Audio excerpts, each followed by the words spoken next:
عید کے موقع پر میری خالہ کی بہو ہمارے گھر آئی تو میں نے دیکھا کہ اس کے گلے میں ایک تعویذ تھا۔ میں نے خالہ کی بہو سے پوچھا، یہ تعویذ تم نے کیوں پہنا ہوا ہے؟ میری بات سن کر وہ کہنے لگی، یہ میری حفاظت کے لیے ہے، اگر میں اسے اتار دوں تو میری طبیعت خراب ہو جاتی ہے۔ میری خالہ گاؤں میں رہتی تھی اور وہاں کے لوگ ایسی باتوں پر بہت یقین رکھتے تھے، جبکہ ہم شہری لوگ تو ایسی باتوں کا بہت مذاق اڑاتے تھے۔ اس لیے جب رات ہوئی اور سونے کا وقت ہوا تو میری خالہ کا بیٹا میری بھائیوں کے ساتھ سو گیا، جبکہ خالہ کی بہو ہم بہنوں کے کمرے میں سونے کے لیے آ گئی، کیونکہ ہمارے گھر میں زیادہ کمرے نہیں تھے۔ ایسے میں خالہ کی بہو میری بستر پر لیٹ گئی۔ جب اس نے کروٹ بدلی تو مجھے ایک شرارت سوجی اور میں نے اس کی تعویذ کی ڈوری کو کینچی سے کاٹ دیا اور اس کا تعویذ بستر کے نیچے پھینک دیا۔ یہ سب میں نے دیکھنے کے لیے کیا تھا کہ کیا واقعی خالہ کی بہو کی طبیعت تعویذ اتارنے سے خراب ہو جاتی تھی یا پھر وہ مجھے الو بنا رہی تھی۔ ایسا کرنے کے بعد میں مزے سے سو گئی، مگر آدھی رات کے وقت بستر زور زور سے ہلنے لگا تو میری آنکھ کھل گئی۔ میں نے گھبرا کر جو ہی لائٹ آن کی، میری تو روح ہی فنا ہو گئی، کیونکہ میرے سامنے ایک چڑیل بیٹھی۔ میرا نام بینا ہے اور میں کالج میں پڑھتی ہوں۔ یہ عید سے 2 دن پہلے کی بات ہے جب میں نے امی سے پوچھا کہ اس بار ہماری قربانی کی گائے ابھی تک گھر میں کیوں نہیں آئی۔ یہ سن کر امی کہنے لگی، تمہاری خالہ کا فون آیا تھا، ان کا بیٹا اور بہو اس بار ہمارے ساتھ عید منائیں گے، اس لیے وہ ہمارے گھر آنے والی ہیں، کیونکہ ہم نے تمہاری خالہ کی گاؤں سے اس بار قربانی کی گائے خریدی ہے، اس لیے وہ ہماری گائیں بھی ساتھ لے آئیں گے۔ یہ سن کر میں خوش ہو گئی۔ ایک دن میں کالج سے واپس آئے تو ہمارے گھر میں ایک اجنبی لڑکی بیٹھی ہوئی تھی۔ اسے دیکھ کر میں حیران رہ گئی، کیونکہ وہ اتنی زیادہ خوبصورت تھی کہ میں اسے دیکھتی رہ گئی۔ اسی وقت امی کمرے میں آئی اور مجھے یوں بت بنا دیکھ کر کہنے لگی، یہ تمہاری خالہ کی چھوٹی بہو ہے، تم نے اس کو نہیں دیکھا ہوگا کیونکہ تم اس کی شادی پر نہیں گئی تھی۔ یہ سن کر مجھے یاد آیا کہ میری بڑی خالہ کے بیٹے کی شادی 3 مہینے پہلے ہوئی تھی اور اس وقت میرے پیپر ہو رہے تھے، اس لیے میں اس کی شادی میں نہیں جا سکی تھی۔ اس لیے تو میں اپنے گھر میں سجی سنوری دلہن کو دیکھ کر چونک گئی۔ پھر کیا تھا، میں نے خالہ کی بہو کو سلام کیا اور منہ ہاتھ دھو کر باورچی خانے میں پہنچ گئی، جہاں میرا کزن بھی موجود تھا۔ میں نے اس سے خالہ کا حال احوال پوچھا اور پھر میں کھانا کھانے لگی۔ اس دوران میں اپنی خالہ کی بہو کو دیکھتی رہی۔ وہ اتنی خوبصورت تھی کہ میں بار بار اسے دیکھ رہی تھی۔ کھانا کھانے کے بعد میں امی کے ساتھ مل کر برتن دھونے لگی۔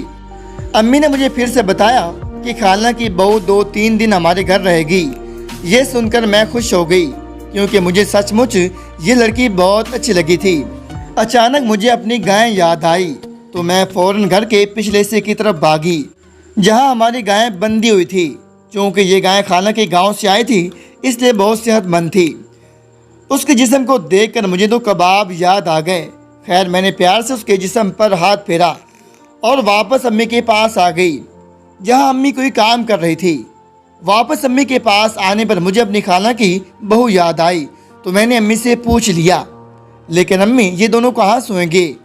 یہ سوچ کر امی بھی فکر مند ہو گئی، کیونکہ ہمارا گھر بہت چھوٹا سا تھا، 3 ہی کمرے تھے، البتہ اوپر والا حصہ بھی تھا، مگر وہاں میرے بھائی سوتے تھے، کیونکہ ابھی اس کے ارد گرد 4 دیواری نہیں بنی تھی۔ چونکہ ہمارے گھر قربانی کی گائیں آ چکی تھی، اس لیے گھر میں زیادہ جگہ نہیں تھی۔ خیر، گائے نے تو 2 دن بعد قربان ہو جانا تھا، مگر خالہ کی بہو اور بیٹے کا پتہ نہیں تھا کہ وہ کتنے دن تک ہمارے گھر میں تھے۔ پھر امی نے سوچا کہ چلو خالہ کا بیٹا تو اوپر ہی سو جائے گا، البتہ خالہ کی بہو کا مسئلہ تھا، اور میں نے یہ کہہ کر مسئلہ حل کر دیا کہ امی وہ ہمارے ساتھ کمرے میں سو جائے گی۔ یہ سن کر امی بھی مطمئن ہو گئی۔ ہم 3 بہنیں اس کمرے میں سوتی تھیں۔ میری ایک بہن میٹرک میں تھی، جبکہ باقی دونوں بہنیں بھی بہت چھوٹی تھیں، اس لیے ہم تینوں بہنیں ابھی تک ایک ہی بستر پر سو جاتی تھیں۔ یہ مسئلہ حل ہو گیا تو امی ابو سے بات کرنے چلی گئی، کیونکہ خالہ کی بہو اور بیٹا پہلی بار ہمارے گھر آئے تھے، اس لیے امی سوچ رہی تھی کہ عید کے پہلے دن ان دونوں کی دعوت ہی کر لی جائے۔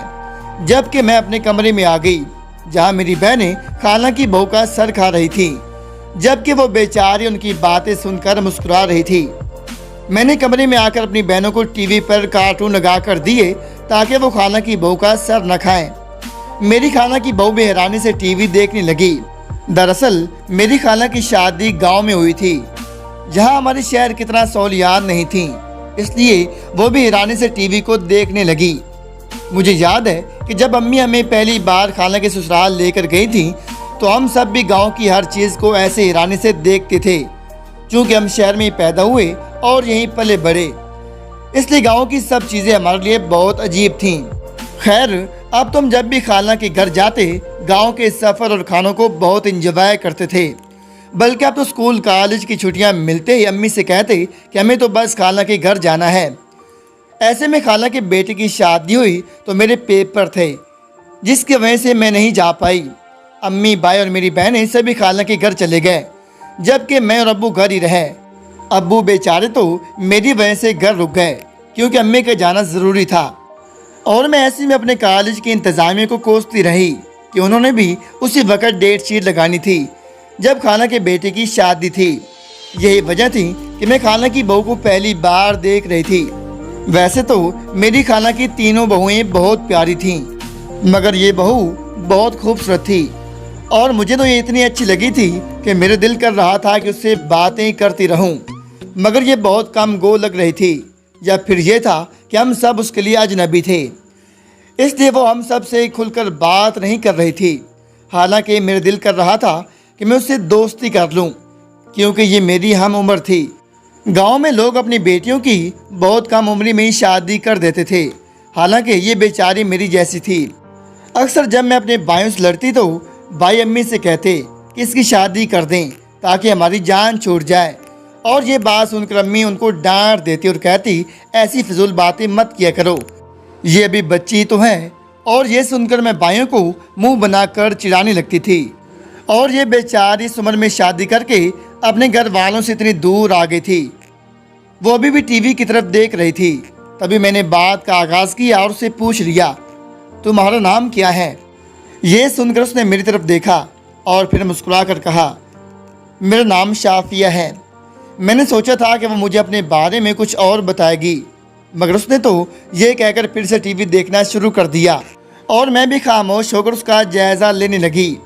मैंने देखा कि खाला की बहू के बाल बहुत लंबे थे और उसकी आंखें भी बहुत बड़ी और गहरी थीं। जब वो हमारे घर आई थी तब उसने बहुत सारा जेवर पहना हुआ था, मगर अम्मी ने कहा कि ये सारा उतार कर रख दो, क्योंकि ये तुम्हारा गांव नहीं था कि लोग नई दुल्हन को देखने आ जाएं। इसलिए शाफिया बेचारी ने खाना खाकर अपना सारा जेवर उतार कर अम्मी को दे दिया। अभी मैं इस बात को याद कर रही थी कि मेरी नज़र उसके गले में मौजूद तावीज़ पर पड़ गई। मैंने गांव में बहुत सारे लोगों को तावीज़ पहने देखा था, तब ये देखकर मुझे काफ़ी हैरानी हुई। उस वक़्त तो मुझे किसी से ये बात पूछने का वक़्त नहीं मिला, मगर अभी मैंने खाला की बहू के गले में भी एक तावीज़ देखा तो उससे ये बात पूछे बिना ना रह सकी। और मैंने शाफिया से पूछा, ये तावीज़ तुमने क्यों पहना हुआ है?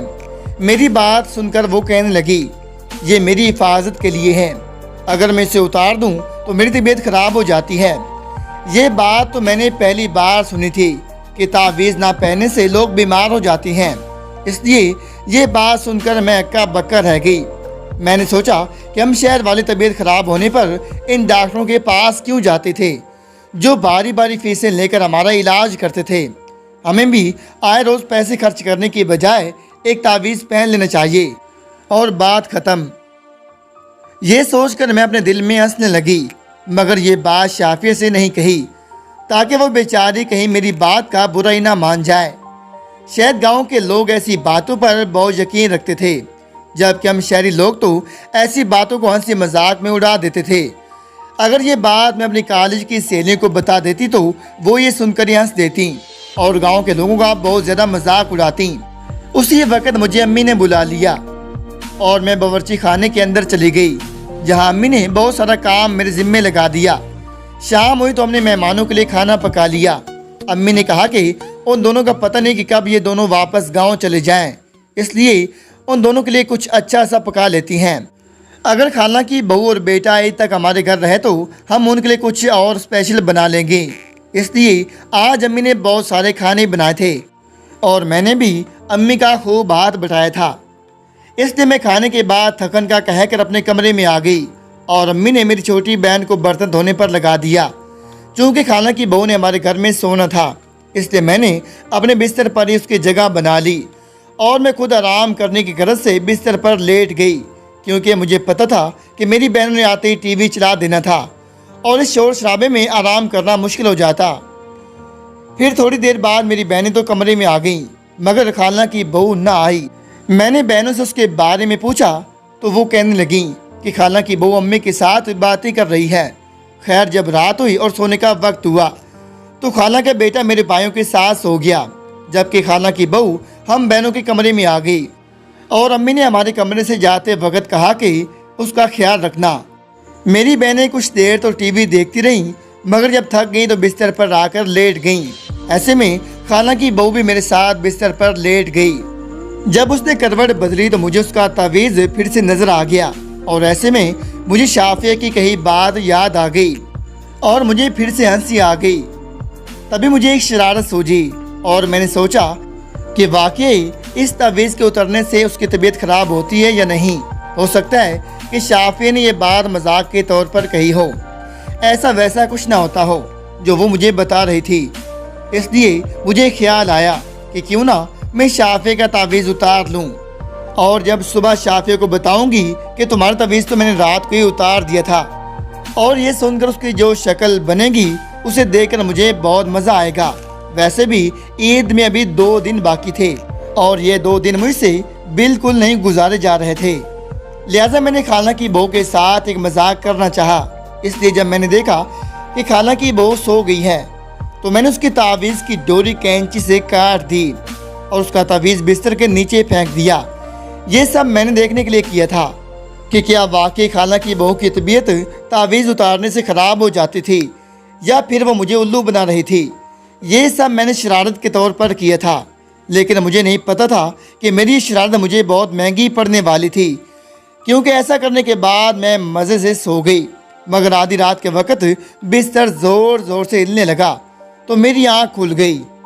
मैं हैरानों परेशान देखने लगी कि या अल्लाह, ये कहीं ज़लज़ला तो नहीं। और मैंने घबरा कर जो ही लाइट ऑन की, मेरी तो रूह ही फना हो गई, क्योंकि मेरे सामने एक चुड़ैल बैठी हुई थी। उसके लंबे घने स्याह बाल थे और उसका चेहरा बालों में मुकम्मल छुपा हुआ था, मगर वो गुस्सैली आवाज़ में कुछ कह रही थी। मैं कहाँ हूँ, मुझे यहाँ कौन लाया है, वो गुस्से से कह रही थी और उसके हाथ बार बार ऊपर को खड़े हो जाते। वो मेरे बहुत पास थी, इसलिए मुझे डर लगा कि कहीं वो हाथ आगे करके मेरी गर्दन ही ना दबा दे। ये देखकर मैं डर के मारे कांपने लगी। पहले तो मैंने सोचा कि उसे पुरसकून करने की कोशिश करती हूँ ताकि ये बात किसी और को पता न चल जाए, मगर जब मैंने देखा कि मुझसे बर्दाश्त करने की हिम्मत नहीं रही, मैंने एक ज़ोरदार चीख मारकर बिस्तर से छलांग लगाई। मेरी चीख सुनकर मेरी बहनों की आंख भी खुल गई और उन्होंने जो ही बिस्तर पर एक चुड़ैल को देखा वो भी मेरे पीछे भागी और मैंने तो अम्मी के कमरे में जाकर ही सांस ली और उससे लिपट गई और अम्मी के पूछने पर कहा, अम्मी, हमारे घर में एक चुड़ैल घुस आई है। ये सुनकर अम्मी हैरानों परेशान रह गई, क्योंकि मेरे पीछे मेरी बहनें भी भागती हुई कमरे में आईं और यही बात कहने लगीं। ये सुनकर अम्मी और अब्बू हमारे कमरे की तरफ भागे। वहाँ जाकर अम्मी ने देखा कि खाला की बहू की तबीयत बहुत ख़राब थी। अम्मी जल्दी से मेरे पास आई और कहने लगी कि जाओ और खाला के बेटे के बुला कर लाओ और उससे कहना कि तुम्हारी बीवी की तबीयत ख़राब है। ये सुनकर मैं हक्का बक्का रह गई। क्या वो चुड़ैल नहीं बल्कि खाला की बहू थी। ये बात सुनकर मैं खाला के बेटे को बुला लाई और खुद ही डरते डरते कमरे में आ गई। खाला की बहू की तबीयत बहुत ख़राब थी और वो बाल बिखेरे गुस्से से चीख रही थी। ये देखकर उसका शोहर कहने लगा, इसका तावीज़ कहाँ है, इसका तावीज़ ना हो तो उसकी ये हालत हो जाती है। ये सुनकर मुझे सारी बात समझ आ गई और मैंने जल्दी से बिस्तर के नीचे पड़ा तावीज़ उठाकर खाला के बेटे को दे दिया। वो जल्दी से अपनी बीवी के पास गया और उसे तावीज़ पहना दिया। ये देखकर अम्मी ने मुझसे कहा कि जाओ मेरे कमरे में सो जाओ, और मैं जल्दी से अम्मी के कमरे में आई और सो गई। सुबह हुई तो खाला की बहू बिल्कुल ठीक ठाक थी, मगर मैंने डर के मारे उसकी तरफ देखा तक नहीं। उस बेचारे की तबीयत 2 दिन तक बहुत ख़राब रही, मगर ईद के दिन वो बिल्कुल ठीक हो गई और खूब तैयार हुई, मगर मैंने उसकी तरफ देखा भी नहीं। کیونکہ اسے دیکھتے مجھے وہ چڑیل یاد آ جاتی۔ خیر وہ عید تو جیسے تیسے کر کے گزر گئی، مگر وہ خالہ کی بہو کی وجہ سے بہت یادگار عید بن گئی۔ میں سوچنے لگی کہ کبھی کبھار ہماری شرارت کسی دوسرے کے لیے بہت نقصان دہ ثابت ہوتی ہے، اس لیے ہمیں دوسروں کو تنگ نہیں کرنا چاہیے، کیونکہ ایسی شرارتوں سے کسی کی جان بھی جا سکتی ہے۔ اس دن میری وجہ سے خالہ کی بہو کو بہت تکلیف اٹھانی پڑی، جس کا بعد میں مجھے بہت افسوس ہوا کہ مجھے ایسی شرارت نہیں کرنی چاہیے تھی۔